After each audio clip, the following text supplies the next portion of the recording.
ओम शांति। मीठे बच्चे,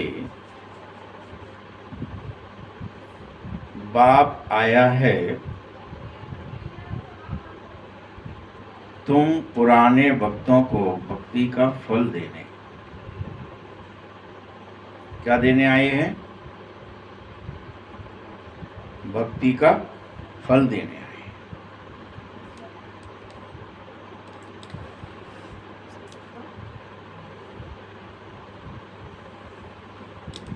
बस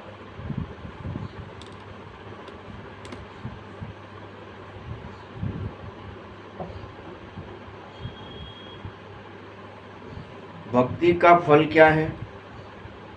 ज्ञान। क्या है? ज्ञान से तुम्हारी सद्गति होती है, तुम्हें सही रास्ता मिलता है। अगर हमें जानकारी नहीं हो तो कहीं पहुंचना है, पहुंचोगे?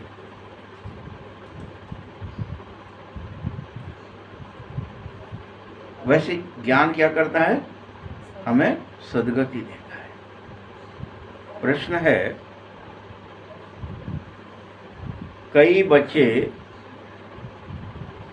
चलते चलते तकदीर को आपे ही सूट करते हैं। कैसे करते हैं? कौन कौन बताएंगे?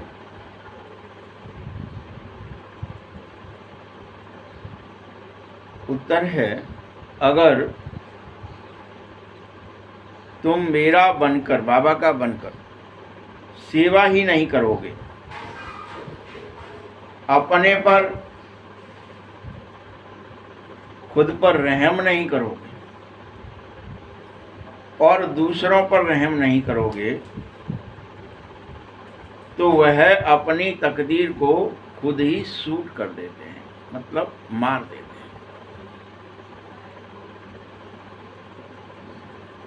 गोली मारते हैं तो शूट करते हैं, बोलते हैं ना, बाबा वही बोला, खुद को ही शूट कर देते हैं, अपनी तकदीर को।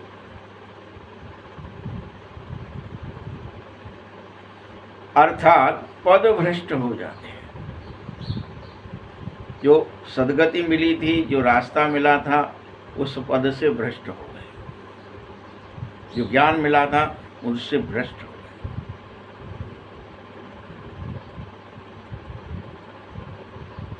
अच्छी रीति पढ़ें और जो योग में रहें सदा। मैं शरीर नहीं हूँ, शरीर में रह रहा हूँ, मुझे अपने घर जाना है, ये याद रहे। मुझे तो बाबा को ही याद करना है, मुझे तो घर परमधाम जाना है। जिन्हें ये याद रहे उन्हें पद बहुत अच्छा मिलता है। ये संसार में जो कुछ मेरे विचार में आ रहा है, ये रिकॉर्डिंग है, इसे मुझे डिलीट करना है। किसको रहती है दिन भर ऐसे याद? मुरली में आ गए, थोड़ी बहुत याद आ गई, दिन भर भूल गए। ये सब जो धम्मचक्र अंदर दिख रहा है मन बुद्धि का, ये सब डिलीट होना चाहिए। बीत गया, बाबा ने इतनी बार मुरलियों में कहा, बीता सो बिंदी लगाओ।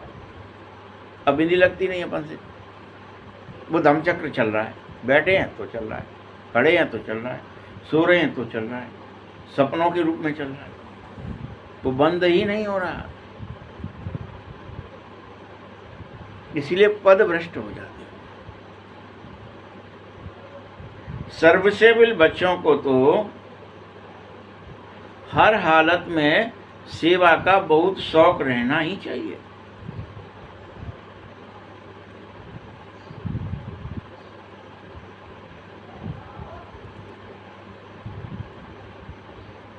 गीत है, कौन आया सवेरे सवेरे। चेक करो कौन आया। बाबा आया कि नहीं आया? उसकी याद आई कि नहीं आई? उसने हमारे बुद्धि को छुआ कि नहीं छुआ?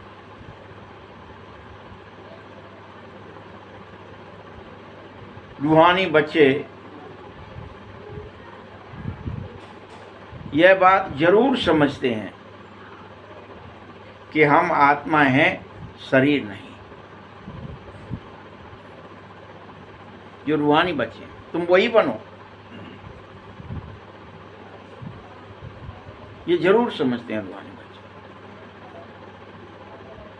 और यह ज्ञान पूरे कल्प में अभी ही मिलता है कि तुम शरीर रूपी इस घर में रहते हो। तुम शरीर नहीं हो, आत्मा ही हो।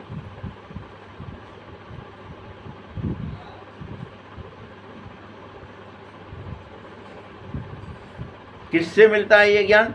भगवान से मिलता है, परम पिता परमात्मा से मिलता है।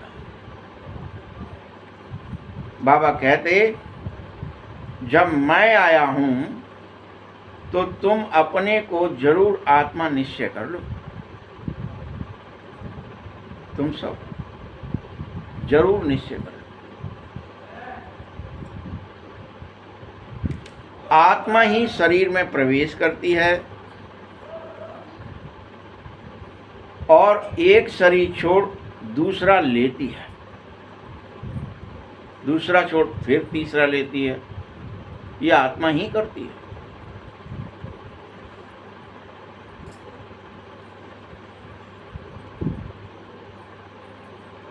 याद रखो, आत्मा आपकी न कभी बदली है, न कभी बदलती है, और ना ही कभी बदलेगी। आत्मा कभी बदलेगी नहीं। हाँ, शरीर जरूर बदल जाएगा, ये पक्का है। शरीर तो बदलते रहते हैं, लेकिन आत्मा आज तक कभी ना तो बदली है, ना तो तुम बदले हो। जैसे जब हम और आप सब हैं यहाँ, तो आप कब बच्चे से बड़े हो गए, युवा हो गए, फिर कब आप अधेड़ हो गए, कब बूढ़े हो गए।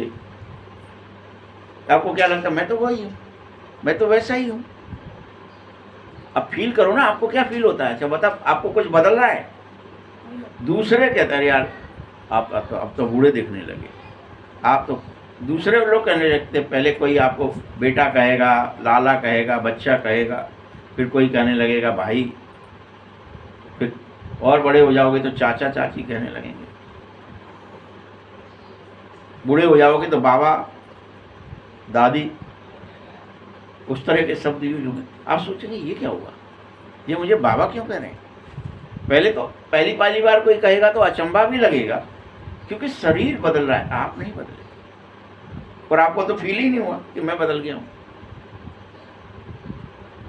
वैसे ही अनेक बार अनेक शरीर बदले, आत्मा कभी नहीं बदली।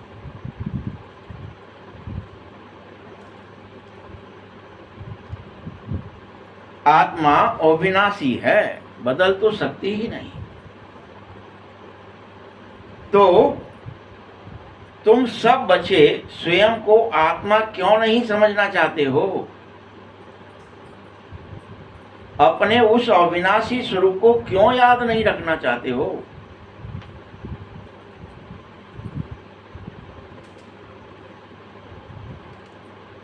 यह ज्ञान और कोई अभी दे न सके तुम्हें। बाबा आया है बच्चों की पुकार पर,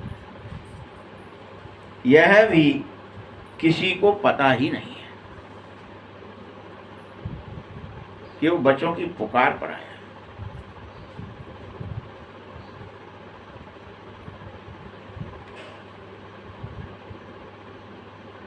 और बाप ने आकर यह हमें बताया है कि यह पुरुषोत्तम संगम युग है, जहां बाप हम आत्माओं से मिलन मनाते हैं।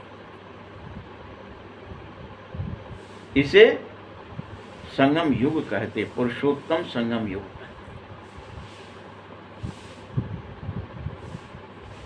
बाप आकर समझाता है, मीठे बच्चे, मेरा आना कल्प में पुरुषोत्तम संगम युग पर ही होता है। क्या कहता है बाबा? बाबा की भाषा में है, मेरा आना कल्प के पुरुषोत्तम संगम युग पर ही होता है, जब सारा विश्व पुरुषोत्तम बनने के लिए तैयार हो जाए, तब हमें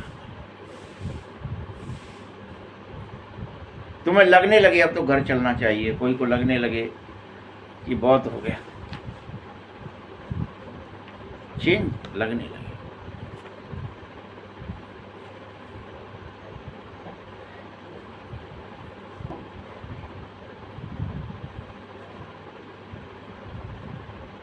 बाबा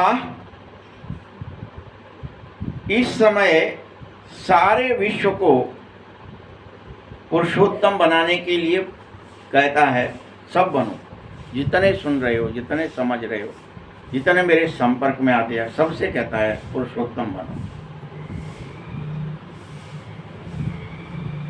बोलो, मेरा आना ही हुआ है इस समय जब सारा विश्व पति कनिष्ठ अर्थात पतित हो गया है, नीच हो गया है, पापी हो गया है, दुखी हो गया है, डिस्टर्ब अशांत हो गया है, तब अमर्यादित हो गया है, तब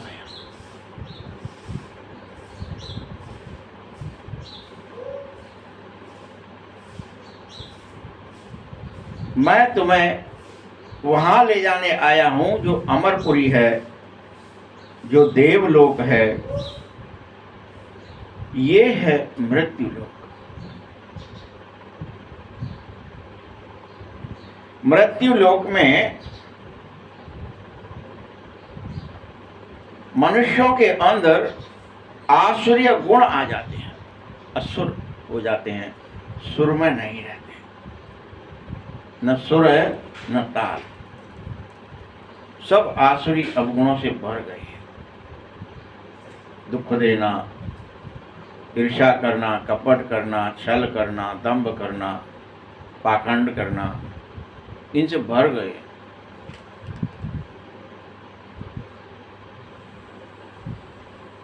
अमर लोक में तुम सब दैवीय गुण वाले ही थे,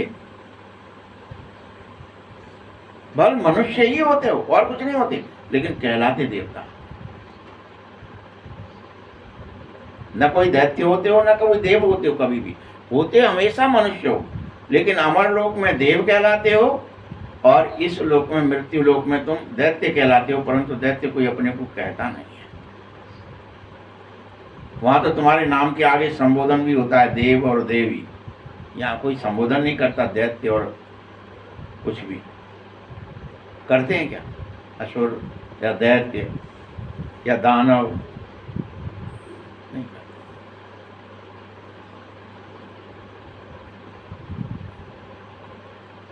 वहां जो अच्छा है, ये तो जैसे देवता है, कोई देवी गुण वाले मनुष्य होते भी हैं, इस समय सभी आसुरी गुण वाले मनुष्य बचे हैं, क्योंकि सभी के अंदर विकारों का पुलंदा भर गया है। सब में छल कपट है, सब में काम क्रोध है, सब में लोभ मोह है, सब में है। कोई ऐसा नहीं है निष्काम हो, निष्क्रोध हो, नहीं है कोई।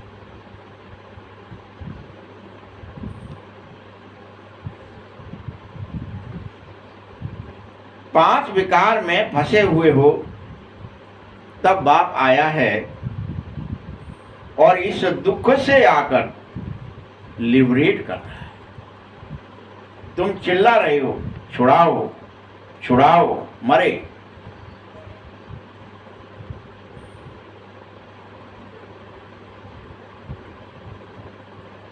ये कोई एक सीता की बात नहीं है जिसको छुड़ाने के लिए भगवान राम के रूप में आते हो। तुम सभी सीताएं इस समय शोक वाटिका में बैठ गए और भगवान हम सभी सीताओं को छुड़ाने के लिए आए हैं और हमारे रावण को अर्थात देह अहंकार को, काम को, क्रोध को मारने के लिए आए हैं। और हमसे ही कह रहे हैं इसलिए अनेक रामायण ऐसी हैं, बहुत से रामायण है ना एक्चुअली, उनमें यहाँ तक भी लिख दिया है अनेक रामायणों में से किसी एक में भी, 2 में, 10 में, कि सीता ही रावण को मारती है, राम नहीं मारते हैं, ऐसा वर्णन तक है। लेकिन हम समझ ही नहीं पाते।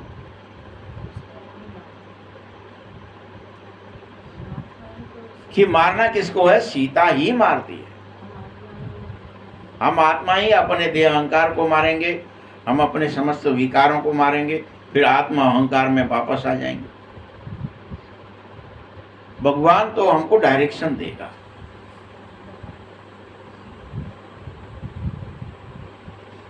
यहाँ है थोड़े से सूक्ष्म रूप में लिखा है रामचरितमानस में भी, कि जब अनेकों बार, अनंत बार सर काट के सुमेरु पर्वत जितना कर दिया, उसके सर हो गया पर्वत जितना विशाल, अनेकों बार सर काटते काटते काटते काटते, तो फिर त्रेता के थ्रू सीता को पता चलता है कि ऐसा ऐसा हुआ है। राम जी ने अनेक बार उसके शीश काट दिए हैं और सुमेरु पर्वत जैसा बना दिया, वो मर ही नहीं रहा है। तो फिर वो प्रार्थना करती हैं गौरी से, ऐसा वर्णन है वहाँ लंका कांड में, और कहती हैं प्रभु ये मर जाए। तो इतना ही है, इच्छा हमारी नहीं होगी तब तक। अच्छा आप बताइए, आपको अगर इच्छा ना हो कि यहाँ साफ सफाई हो, कोई झाड़ू लगा जाएगा, यहाँ कर भी जाएगा तो आप क्या कर लोगे? फिर गंदा कर लोगे। यानी आपकी इच्छा नहीं है तब तक कोई काम नहीं हो सकता है। तो वैसे ही जब तक हमारे अंदर विकार रहे नहीं, ये इच्छा हमारे अंदर आएगी तो ही तो निर्विकार होंगे, कि हमारे अंदर क्रोध न रहे, लोभ न रहे, मोह न रहे, काम न रहे, अहंकार न रहे, तो ही तो मिटेगा। अगर कोई दूसरा आके बैठना भी चाहे तो हम कहते हैं कि तो ठीक है, ये तो होता ही है, बना रहने दो, इसको रहने दो, यहीं आपको क्या पड़ी है, हम तो ऐसे ही ठीक है। दुख ना रहे, कोई दुख बैठना चाहे, आप क्या कहेंगे? ठीक है, ये कोई दुख थोड़ी है, ये तो आनंद आ रहा है, मजा कर रहे हैं, ऐसे ऐसे तो चलता रहता, हंसी मजाक है ये। तो कौन मिटेगा आपका दुख? कोई नहीं मिटेगा। इसीलिए क्या कहते हैं, जब तुम सब कहते लिबरेट करो, वही सब लिबरेट होते हैं। कोई एक सीता नहीं छूटती है जब सभी कहने लगती हो। बाबा ने समझाया है कि भक्ति की सीता एक गाई गई है, और भगवान को राम कहा जाता है, तो भक्तों को उस भक्ति का फल देने के लिए मुझे आना पड़ता है।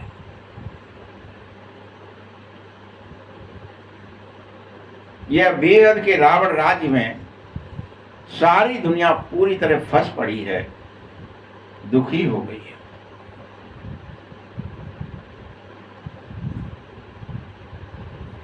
इन्हों को लिबरेट कर राम राज्य में ले जाना है, मुक्ति देना। रघुपति राघव राजा राम की बात बिल्कुल नहीं है यह, क्योंकि राजा तो त्रेता में राम होगा, ये राम वो त्रेता वाला नहीं है। यह राम तो वो है जो सभी आत्माओं को जड़जड़ीभूत अवस्था से, तमो प्रधान अवस्था से बाहर निकालता है और सतो प्रधान अवस्था प्रदान कर देता है। ये वो राम है।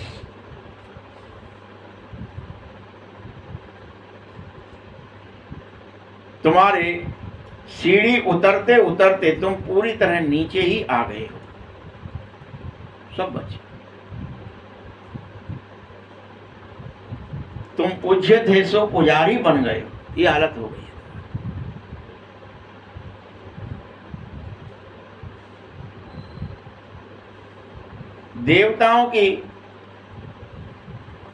देवताएं किसी की पूजा थोड़ी करते थे, पूज्य थे वो। जब तुम देवता होते हो तो पूजा थोड़ी करते हो किसी की, तुम तो स्वयं पूज्य हो।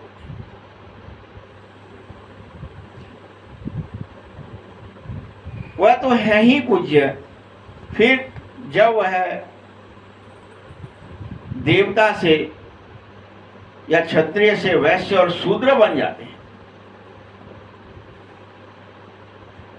तब से पूजा शुरू होती है। अब इसी का झंझट है, यहाँ जातिवाद पड़ा हुआ है कि ब्राह्मण और क्षत्रिय जो है वो सदा ही पूज्य रहे, हमें गुलाम बना के रखा। ये जो बात है ये हमारे अपनी स्थिति की है, आत्म स्थिति की है।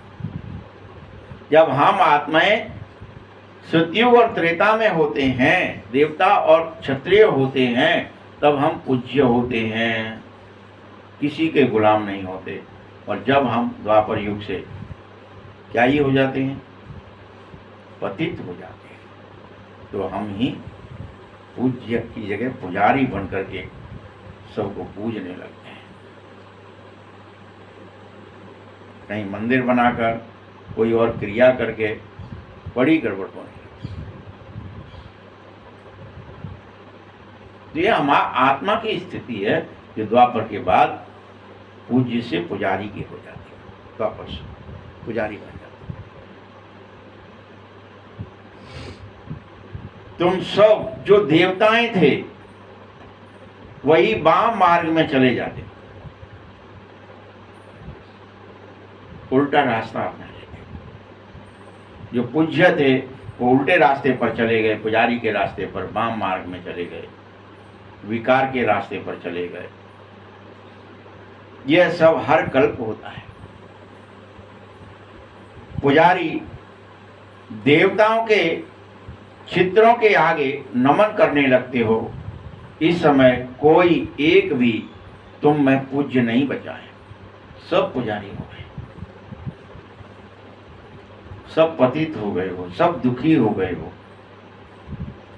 सब नीच हो गए हो।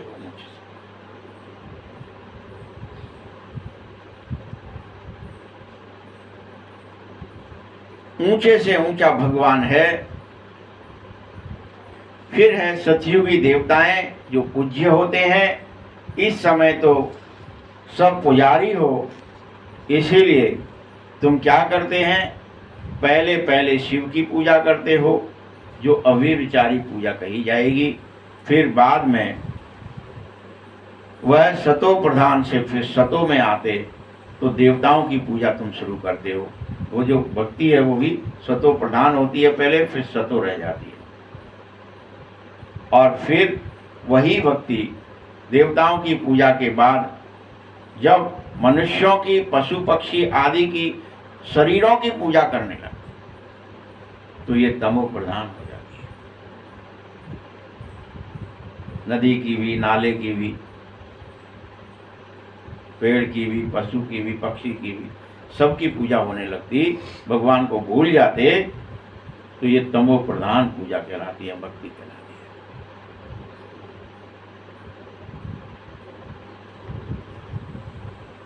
है। दिन प्रतिदिन अनेकों की पूजा होने लग जाती है, ये नियम बन जाता है। आज इसको पूजो, कल उसको पूजो, मरे को भी पूजो। अभी ये जो श्राद्ध का टाइम चल रहा है, क्या ही हो रहा है, पूजो भैया। अम्मा मर गई थी, कक्का मर गया था, फलाना हो गया था, उसको भी पूजो। ये हालत हो गई। कहाँ भगवान की पूजा करते थे।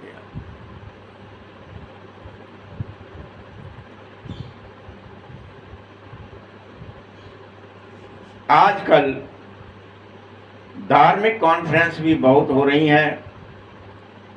आदि सनातन धर्म वालों की भी, कभी जैनियों की, कभी आर्य समाजियों की, बहुतों को बुलाया जा रहा है।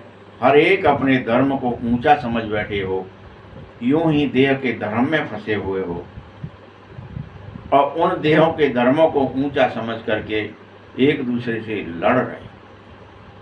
हमारा ऊंचा है, हम जैन हैं, हमारा ऊंचा है, हम बौद्ध हैं, हमारा ऊंचा है, हम फलाने, हमारे समाजी हैं। बाबा नाम ले रहा बाबा है। रिलीजियस कॉन्फ्रेंस, कोई कह रहा हम तो सनातन धर्म के हैं भैया। ऐसे ही पता नहीं सनातन होता क्या है, धर्म होता क्या, ये भी नहीं पता है, कह रहे हैं हम सनातन।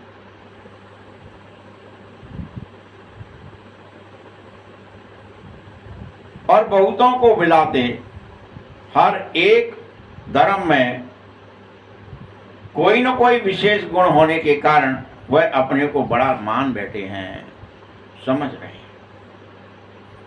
देखो बच्चे, अब बाबा पहले पहले किसका बता रहा है? जैनियों का बता रहा है। देखो बच्चे, जैनियों में भी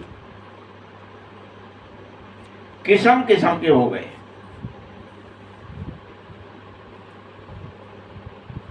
5-7 वैरायटी हो गई हैं। वह भी सब कोई नंगे रहते हैं तो कोई कपड़े पहन के रहते हैं, दिगंबर हैं, कोई श्वेतांबर हैं, कोई पीतांबर हैं, पीले कोई पहनेंगे, कोई सफ़ेद पहनेंगे, कोई नहीं पहनेंगे। उस पर ब्रांच बन गई है। शरीर के ऊपर ही गठित हो रहा है सब कुछ कि ये हमारा धर्म है, हम तो ऐसे रहते हैं।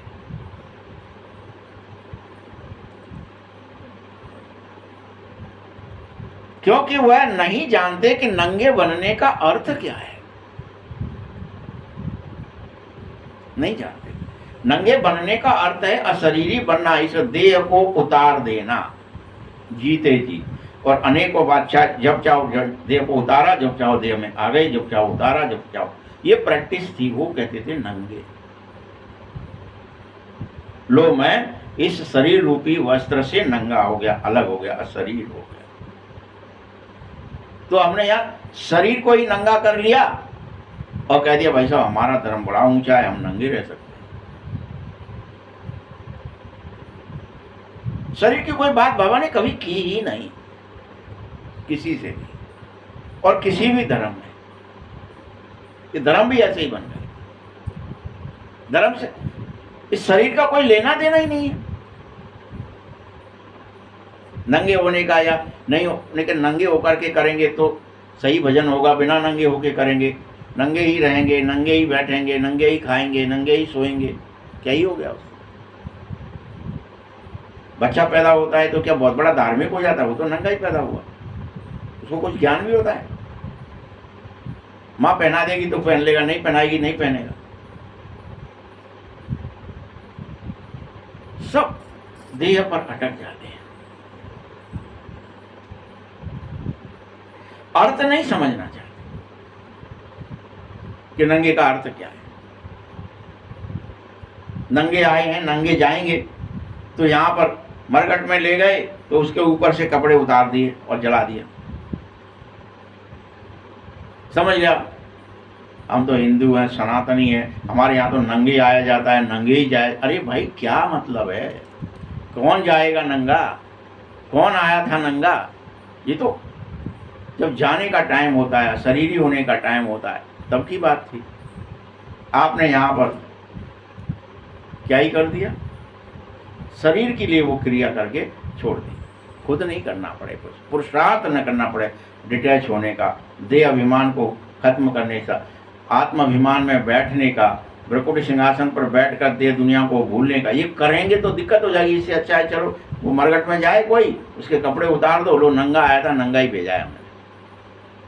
माँ के गर्भ से जब हमने देखा था तो चड्डी बनियान नहीं पहने था, तो अभी जब जा रहा है मर के तो अब इसके चड्डी बनियान उतार दो।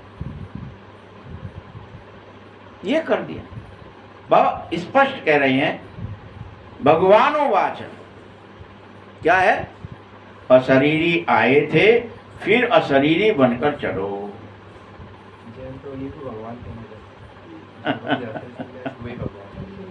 बस देह ही भगवान है।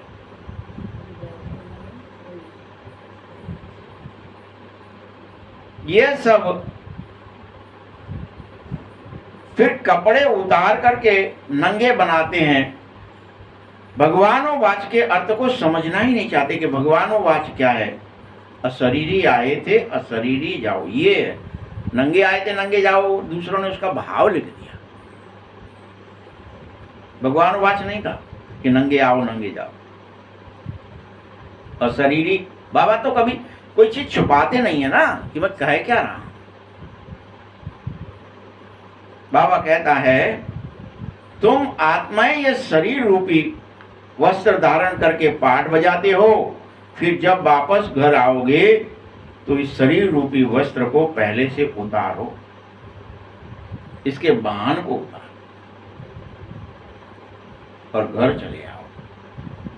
इन बातों को तुम बच्चे समझो, आत्मा ही पाठ बजाने वाली है, झाड़ वृद्धि को पा रहा है, नए नए किस्म के धर्म इमर्ज होते रहते हैं, इसीलिए इनको वैरायटी नाटक कहा जा रहा है। कोई किसी बात को पकड़ के एक धर्म बन गया, कोई किसी बात को पकड़ के एक धर्म बन गया। बाबा ने कहा मैं निराकार हूँ, तो निराकार के चक्कर में वो अल्लाह वाला धर्म बना लिया कि वहाँ सब निराकार हैं, कोई मूर्ति पूजा नहीं है, कोई बुद्ध की पूजा नहीं है, शरीर समझना नहीं है। भगवान ने कहा था शरीर समझना ही नहीं है। देखो समझेंगे तो शरीर ही, करेंगे तो अनेकों बच्चे पैदा करना है, कामनाएं वासना, अनेकों ब्याह भी करने हैं, शरीर ही समझना है, लेकिन बुद्ध की पूजा नहीं करनी है। नया धर्म बने। ये सब धर्म कोई ना कोई परमात्मा और आत्मा की इस जो बात है जो अभी चलती है तुमसे, इसके ऊपर ही बन गया है। ऐसा कोई धर्म नहीं है जो इस पॉइंट पर अलग से कोई बात अपनी न कह रहा। वैरायटी धर्मों का झाड़ हो गया है और हरेक की ऐसा नहीं हुआ है कि उसमें भी कोई ब्रांच न निकली। झाड़ कैसे बढ़ा?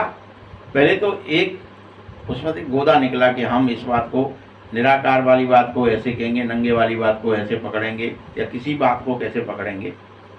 हम भगवान के बच्चे हैं, उसको पकड़ के जीसस धर्म बन गया, वो अलग। हम सब भगवान के बच्चे हैं, हम सब भगवान के सब बच्चे हैं, वो नहीं, वो जीसस अकेला भगवान का बच्चा है, इस पकड़ के वो क्रिश्चियन बन गए। यहाँ बाबा क्या कह रहा है कि वैरायटी धर्मों का झाड़, फिर क्या हुआ, उसमें से भी ब्रांचेस बन गए। अब मुस्लिम में देखेंगे तो अनेक ब्रांच बन गए हैं। फिर कोई कैसे मानते हैं, शेख हैं हम ऐसे मानेंगे, सैयद हैं हम ऐसे मानेंगे, पठान हैं हम ऐसे मानेंगे, हमारे यहाँ ये क्रिया होगी, हमारे यहाँ ये क्रिया होगी, हमारे यहाँ नहीं होगी, हमारे यहाँ होगी। उनके अंदर भी, जीसस वगैरह वालों के अंदर भी कोई ऑर्थोडॉक्स हैं, कोई फलाने टॉक्स हैं, अनेक तरह के टॉक्स बन गए कि हम पूरी तरह से सही मानते हैं, वो कह नहीं हम कम मानते हैं, हम नए हैं। अनेक ब्रांचेज खुल गई हर धर्म में। जैन में तो बताया ही आपको 4 थी तो 5 थी। तुम्हारे यहाँ भी सब कोई कुछ मान रहा है, कोई कुछ मान रहा है, कोई राधा मान रहा है, कृष्ण मान रहा है, राम मान रहा है, सीता मान रहा है, हनुमान जी मान रहा है, कोई कुछ मान रहा है। उन्हें चलो हम तो देवी के भगत हैं, हम तो फलाने के भगत हैं, हो गया अनेकों ब्रांच। आत्मा को कोई मान नहीं रहा, सब दूसरे को ही मान रहे हैं, शरीरों के ही मान रहे हैं, और शरीर के ही धर्म बना लिए। हम इसके पुजारी हैं, हम उसके पुजारी।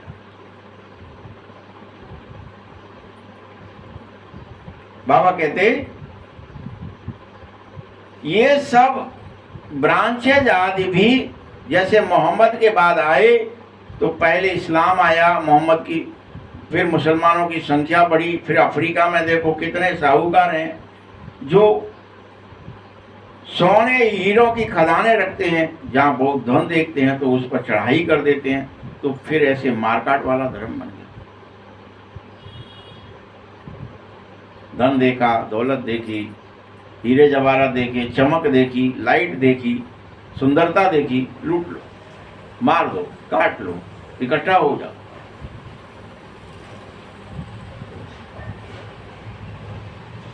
देखो कैसे चढ़ाई करते क्रिश्चियन लोग, कितने धनवान बन गए हैं।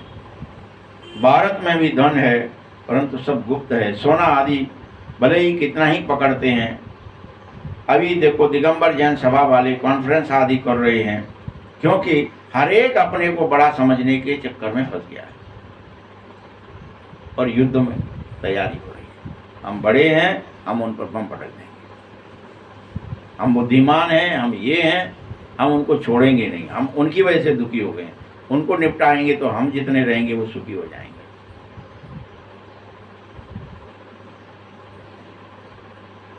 ये इतने धर्म सब बढ़ते ही जा रहे हैं, कभी विनाश भी होना ही है। कुछ भी समझते नहीं हैं ये लोग कि विनाश भी होगा। सभी धर्मों में इस समय तुम्हारा धर्म अब बाबा फिर तुम पर आ गया, जिसे ब्राह्मण धर्म कहते हैं। ये सबसे ऊंचा है जिसका किसी को पता तक नहीं है कि तुम सब ब्राह्मण अर्थात पवित्र आत्मा, ब्राह्मण अर्थात अपने को आत्मा समझने वाले, ये गुप्त है, किसी को इसका पता ही नहीं है कि ये कोई धर्म भी होता है। कलयुगी ब्राह्मण भी बहुत हो जाएंगे, परंतु वह कुक वंशावली ही रहेंगे। मुख वंशावली बन करके तुम प्रजापिता के मुख वंशावली ब्राह्मण सब भाई भाई की दृष्टि में जाओ या भाई बहन की दृष्टि में चले जाओ और स्वयं का संपूर्ण परिवर्तन करो। ये ऊंचे से ऊंचा धर्म है।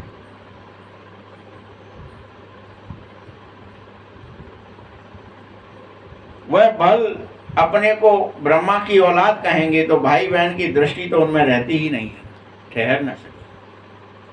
कह भी लें कि हम भी ब्राह्मण हैं, ब्रह्मा की संतान है, हम भी ब्रह्मा मुख से निकले हैं, लेकिन मतलब नहीं समझेंगे। वो सोचते हैं कि ये मुख से ही पैदा हुए, रियल में शरीर था, वो शरीर ही हम है और हम ब्रह्मा ने मुंह फाड़ा और हम शरीर, हाथ पैर आंख नाक मुंह कान निकल पड़े, ये समझ बैठे।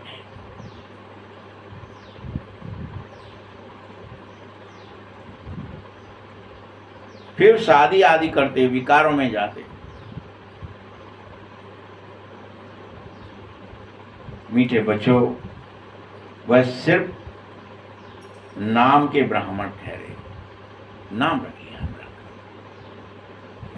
विकार में जा रहे, काम क्रोध लोभ मोह सब है, ईर्षा है, अहंकार है, सब कुछ है, भय है, चिंताएं हैं। वास्तव में ब्राह्मण तो कौन होते हैं? जो देवताओं से भी ऊंचे होते हैं, छोटी होते हैं, ईश्वर की संतान होते हैं, प्रतिपल वह आत्मस्मृति में ही रहते हैं, तो ही ब्राह्मण है। हम सब भी जो ब्राह्मण बन जाते हैं ना, अभी ये हम तो ब्रह्मा कुमार बन गए, ब्रह्मा कुमारी बन गए, तो हमारी स्थिति क्या होनी चाहिए? बाबा यहाँ इस मुरली में बता रहा है, समझा रहा है। छोटी के हैं, हर पल अपने को आत्मस्मृति में टिकाओ। यह ब्राह्मण ही है जो मनुष्यों को देवता बनाने का पुरुषार्थ करता है कि तुम दैत्य नहीं, देवता बन जाओ, तुम सुधर जाओ।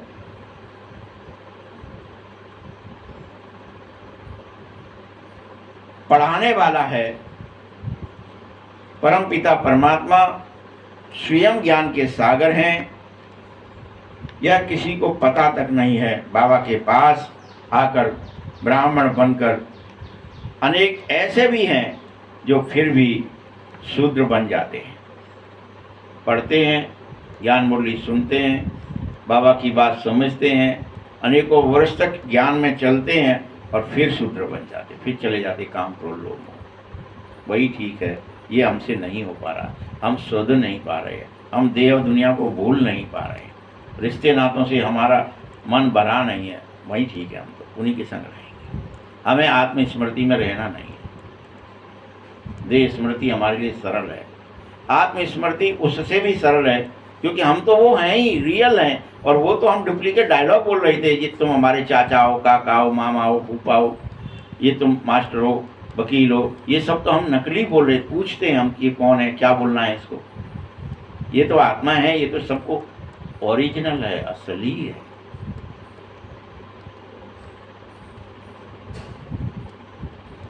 तुम सब बच्चे पुराने संस्कार पलटने में मेहनत करो, बल मेहनत लगेगी, लेकिन पलटो।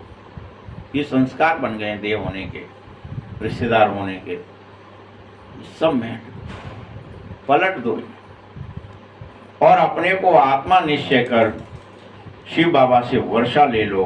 रूहानी बाप से रूहानी बच्चे ही वर्षा ले पाएंगे। जो आत्मस्मृति में नहीं लौटेंगे उन्हें वर्षा ही प्राप्त नहीं होगा। मेहनत करो, मोहब्बत करो, कुछ भी करो, लेकिन वर्षा ले। क्या मेहनत लग रही है, क्या मोहब्बत लग रही है, चेक करो। बाबा को याद करने मात्र से माया, जैसे ही करने लगोगे माया बिगड़ डालेगी। अनेक बच्चे फिर दूर हो जाते हैं। ये तो विघन आता है, हमें नहीं करना। बाबा कहता है हथ कारडे दिल यारडे, तू मेहनत करना बंद कर दे और दिल से मुझे प्यार कर। यही बहुत सहज बातें हैं। जैसे आशिक मासूक होते हैं जो एक दूसरे को देखने बगैर रह ही नहीं सकते।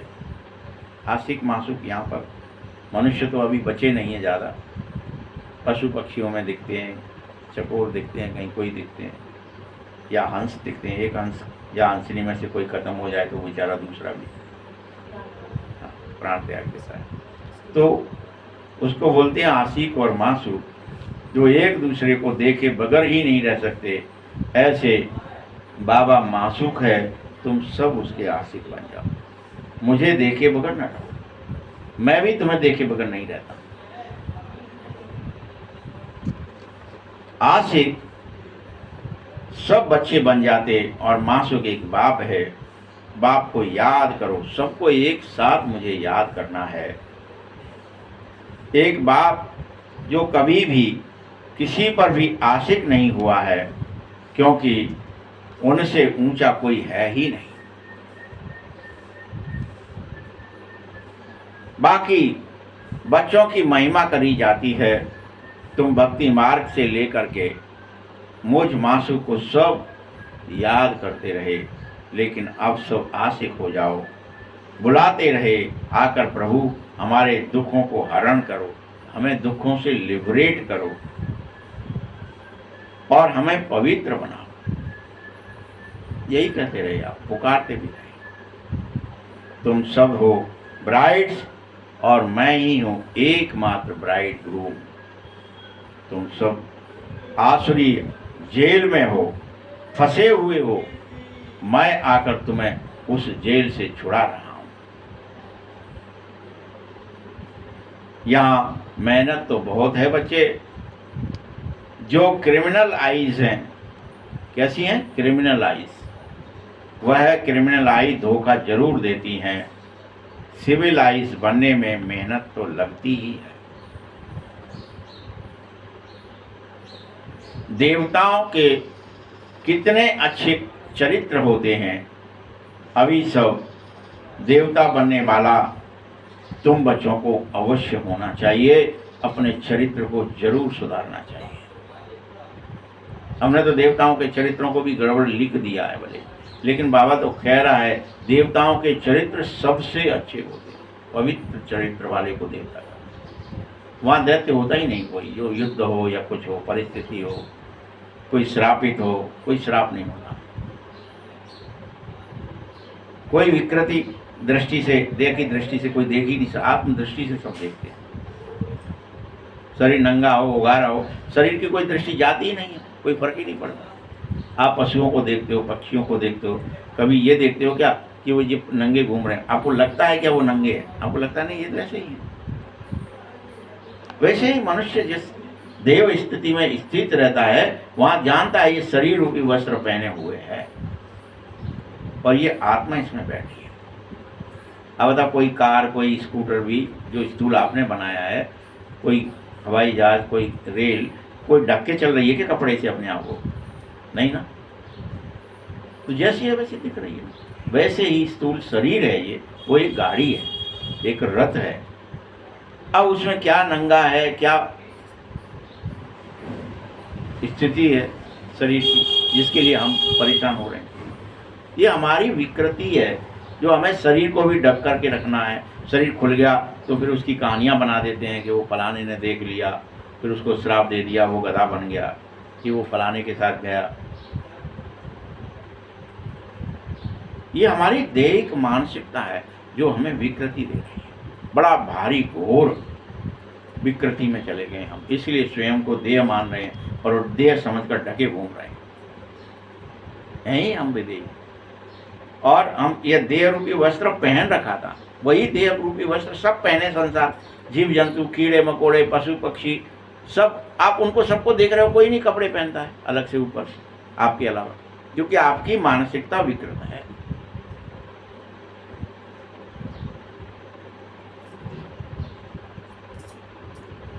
क्रिमिनलाइज हो गई हैं, इसीलिए धोखा ही स्वयं को दे रहे हो। बार बार सिविलाइज बनने में मेहनत तो लगेगी। देवताओं को कितने अच्छे चरित्र होते हैं, ऐसा चरित्र फिर से जरूर होना ही चाहिए। तुम सब बच्चे, मानव जीवन में धर्म की आवश्यकता है, उस पर विचार करो और धर्म में स्थित हो जाओ। ड्रामा को न जानने के कारण उलझे हुए हो कि मनुष्य जीवन में धर्म क्यों आवश्यक है, धारणा क्यों आवश्यक, किस चीज की धारणा होगी। यही तो याद रखना है कि हम देह हैं ही नहीं, देह में रहते हैं। न कोई स्त्री है न कोई पुरुष है, वो तो सब देह की बनावट है। ये भूल गए। ये स्थिति होती है तो परमांश कहलाएंगे। तो परमांश तो सब ऐसे ही रहते हैं ना, चाहे यहाँ बैठ गए चाहे जो कर, उनकी स्थिति है, उन्हें पता ही नहीं है। वो सब हमारे सबकी स्थिति है ये, लेकिन हमको भूले हुए हैं, हम सब विकृत हो गए हैं।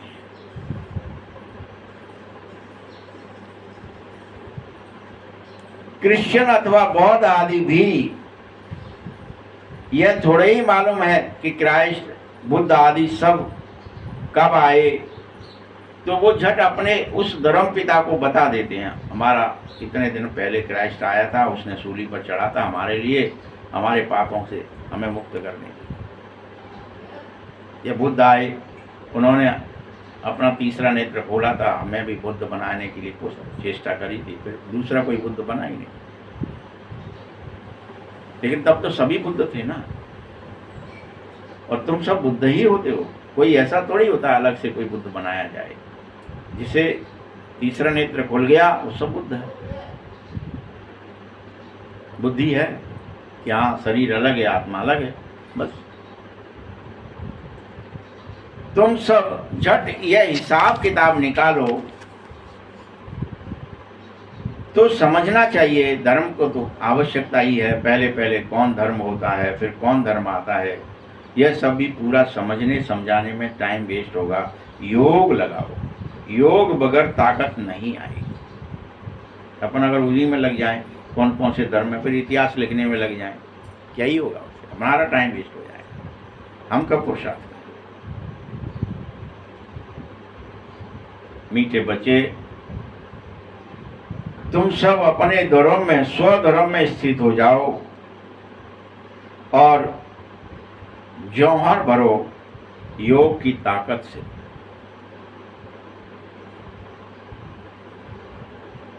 बाबा को ही ऑलमाइटी अथॉरिटी कहा जाता है। तुम कितना ऑलमाइटी बनते हो, विश्व के मालिक बनते हो, तुम्हारे राज्य में यह कोई तुमसे छीन नहीं सकता, ना राज्य ना भाग्य, क्योंकि सब आनंद विभोर होते हो, सब प्रेम विभोर होते हो, सब के सब समर्थ होते। कोई कपड़े की फैक्ट्री डालने की जरूरत नहीं होती है। देवताओं को श्रृंगार भी है ना, वो सब फूलों से ढक लिया, मालाओं से ढक लिया, गहनों से ढक लिया, यही प्रक्रियाएं होती हैं वहाँ सत्य में। वैसे भी आपने देखे होंगे अर्धकटी से नीचे तक एक ही वस्त्र पहनते हैं मात्र, कोई सभी देवता है, ऊपर तो कोई वस्त्र भी नहीं है। कोई सब ऐसे क्यों दिखाया? क्योंकि कोई वस्त्र की महत्ता ही नहीं थी। उस समय और कोई खंड भी नहीं होता है। तुम कितने अखंड होते हो, सारी सृष्टि तुम्हारी होती है। 5000 वर्ष पहले की ही तो बात है, यह 5000 वर्ष का चक्र है। बाकी सृष्टि लंबी कितनी है यह थोड़ा ही मापा जा सकता है, क्योंकि वो तो घड़ी तो उतनी बड़ी है, कितने वर्षों से, कितने करोड़ों वर्ष से वैसे ही घूम रही है। टक टक टक टक टक, 1 2 3 4 5 6 12 हो गए, फिर घूम रहे, 12 हो गए, फिर 12 हो गए, बंद हुई क्या? वैसे ही सृष्टि को माप नहीं सकते, कितनी बार घूमेगी, कैसे घूमेगी, चलती है। सतयुग आएगा, त्रेता आएगा, द्वापर आएगा, कलयुग आएगा, गिरती कला होगी, भगवान आएगा, फिर संगम आएगा, फिर से सतयुग आएगा, फिर त्रेता आएगा, फिर द्वापर आएगा, सब होता है। वो तो नियम है। फसल कितनी बार कट गई, कितनी बार बो गई, क्या हो गया, बस ही हो रहा है। अपन ये नहीं कह सकते ये 1 बार होगा कि 10 बार होगा कि 100 बार होगा, फिर हो रहा है। फल दे रहा है, उखट रहा है, फिर से बीज बन रहा है, फिर उससे फिर उग रहा है, हो रहा है। ये तो सतत प्रक्रिया है नेचर की। धरती का चक्र कैसे माप सकते हो, सागर का कैसे मापोगे, आकाश का कैसे मापोगे, ये समझने की आवश्यकता है, धर्म की आवश्यकता है, क्योंकि सारा चक्र बना ही धर्म पर है। इसे धर्म चक्र कहते हैं।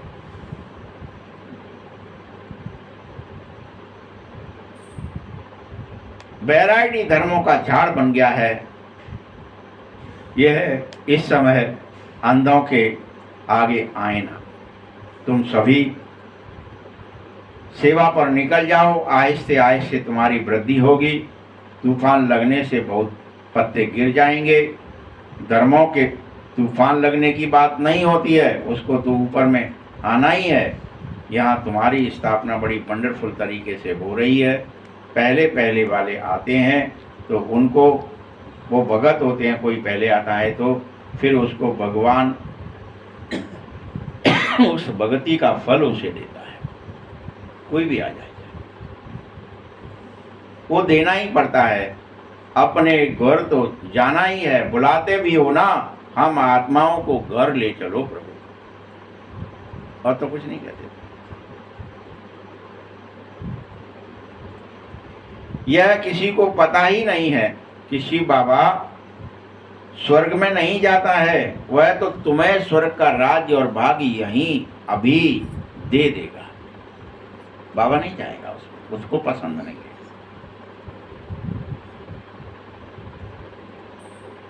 तुम स्व वर्ग में स्थित हो जाएंगे, स्व में स्थित हो जाएंगे, स्वयं एक जैसे आत्मस्मृति में चले जाएंगे। सन्यासी लोग तो सुख को मानते तक नहीं है, वह चाहते हैं मोक्ष हो जाए। मोक्ष तो वर्षा नहीं कहा जा सकता है। खुद शिव बाबा को भी पाठ बजाना है तो भला किसी और को वह कैसे मोक्ष दे सकते, जब भगवान को खुद मोक्ष नहीं है।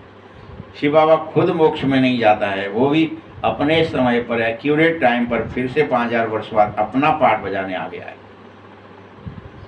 तो भला वो दूसरे को जन्म मरण के चक्कर से फंसाए निकालेगा क्या, बंद कर देगा क्या? तुम चुप बैठो, जाओ स्टेडियम में मत आओ, खेल में मत आओ, घर बैठ जाओ, परम धाम में निरंतर बैठे रहो। क्या ही आनंद आएगा, क्या ही जीवन रहेगा। खेल ही तो जीवन है।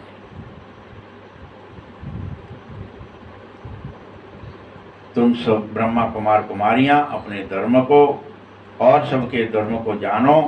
तुमको तरस पड़ना चाहिए कि ये सब चक्र का राज सबको समझ में आ जावे। तुम्हारे धर्म स्थापक फिर अपने समय पर जरूर आएंगे, उनको भी समझाने वाला बहुत होशियार होना चाहिए, तभी तुम बात समझा सकते हो।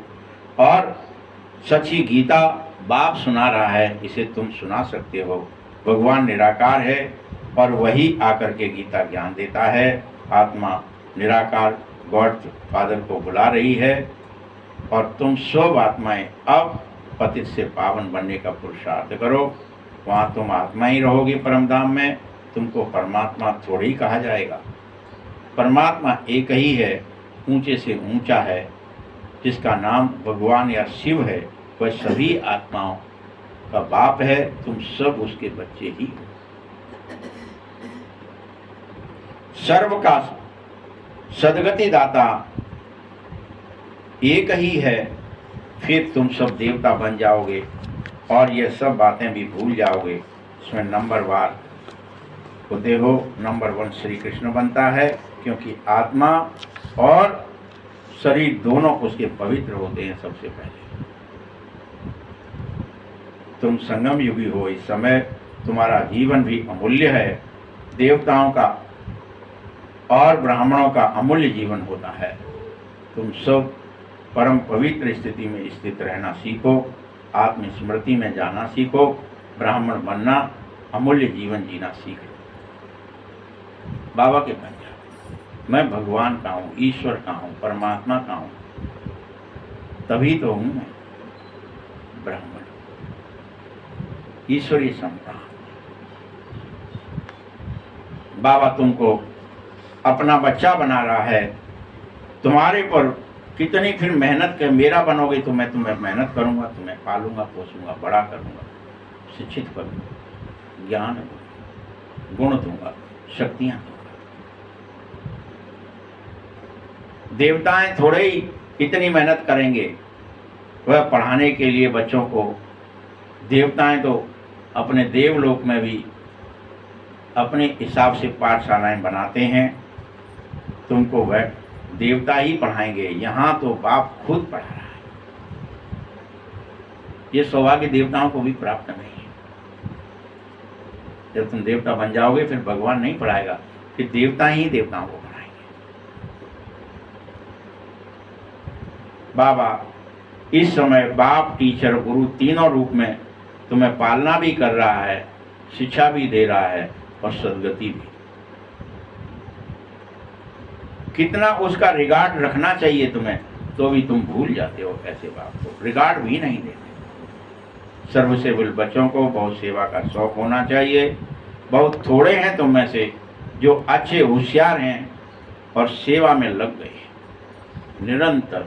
कि देह और दुनिया को भूलना ही है, अपने को देह समझना ही नहीं है, स्त्री पुरुष समझना ही नहीं है। ये तो वस्त्र है, इसे तो उतारना ही है, नंगे होना ही है, अशरीरी होना ही है और घर जाना ही है। इसी में लग जाओ। प्रैक्टिस, अभ्यास ही गुरु बना लो।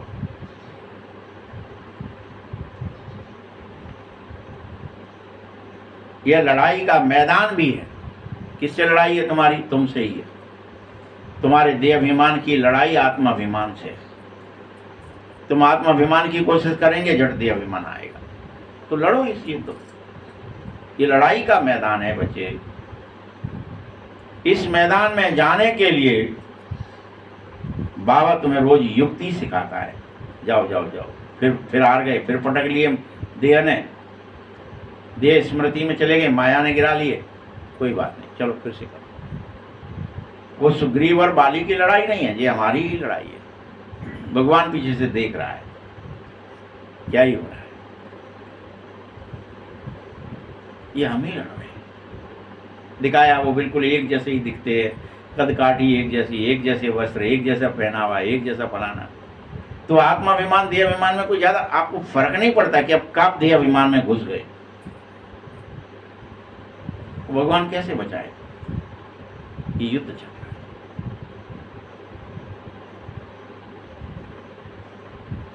जो युद्ध के मैदान में होते हैं, जिनको बाप सिखलाता है, उनको नौकरी आदि भी सब छूट जाना चाहिए।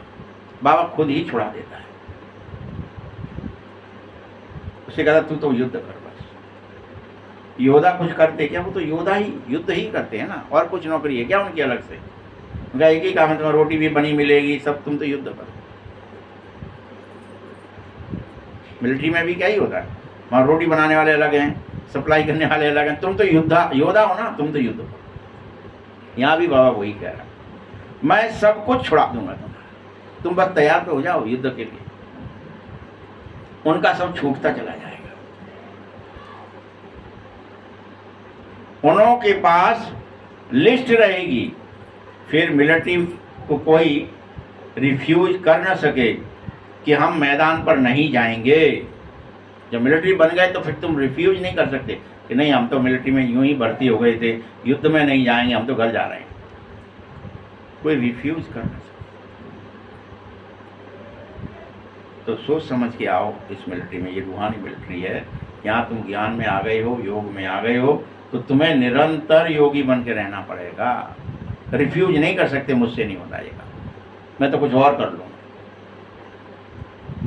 मैं क्यों याद करूं, मैं क्यों ध्यान करूं, मैं क्यों मेडिटेशन करूं, मैं क्यों घंटे भगवान की याद में बैठने का अभ्यास करूं? नहीं, करना ही पड़ेगा। उनों के पास लिस्ट होगी, वैसे तुम्हारे पास लिस्ट है, ड्रिल है, तुम्हें ड्रिल करनी होगी। फिर ज़रूरत पर बुला भी लिया जाएगा। रिफ्यूज करने वाले पर तो केस चलाया जाता है कि भाई ये देशद्रोही है, या ये गद्दार है, या ये रण से भागने वाला है, उस पर केस चलते हैं। फिर यहाँ तो यह सब बात है नहीं तुम्हारे लिए। बाप तुम पर कोई केस नहीं चलाएगा। ये संसारी मिलिट्री पर चलाया जाता है केस कि अगर तुम युद्ध के मैदान, तुम्हें अगर छोड़ना भी है तो भले छोड़ लो तुम, भगवान तो ज़्यादा कुछ आपके कर नहीं रहे। बाबा कहते हैं यहाँ फिर अच्छी रीति सेवा करो तो पद भ्रष्ट नहीं होगा, सेवा नहीं करोगे तो आप ही अपने को सूट कर रहे हो। अगर तुम सेवा नहीं कर रहे यहाँ तो खुद ही गोली मार रहे हो। देह दुनिया को भूलने का काम करना ही है तुम्हें, यहाँ आए ही तुम इसलिए। तुम अपने को सूट मत करो, अपनी तकदीर में सूट कर देते हो, ये ठीक नहीं है। अच्छी रीति पढ़ाई पढ़ो, योग में रहो, अच्छा पद जरूर मिलेगा। अपने पर रहम जरूर करो, अपने पर तो करें तो दूसरे पर भी करना पड़ेगा। बाबा हर प्रकार से समझा रहा है, ये दुनिया नाटक है, कैसे चल रहा है, राजधानी स्थापित हो रही है। पीछे बचो, इन बातों को दुनिया नहीं जानती है। अभी निमंत्रण तो उन्हें मिल रहा है, तो उस निमंत्रण में देखकर कोई 5-10 मिनट के लिए आ भी जाएंगे, समझेंगे, लेकिन 5-10 मिनट में क्या ही समझ सकेंगे बेचारे। तुम्हारे कहने से तुम निमंत्रण दोगे, पूरे मोहल्ले में दे आओ, गांव में दे आओ, पूरे घर में दे आओ, पूरे शहर में दे दो, पूरे देश में भी दे दो, कितने आएंगे?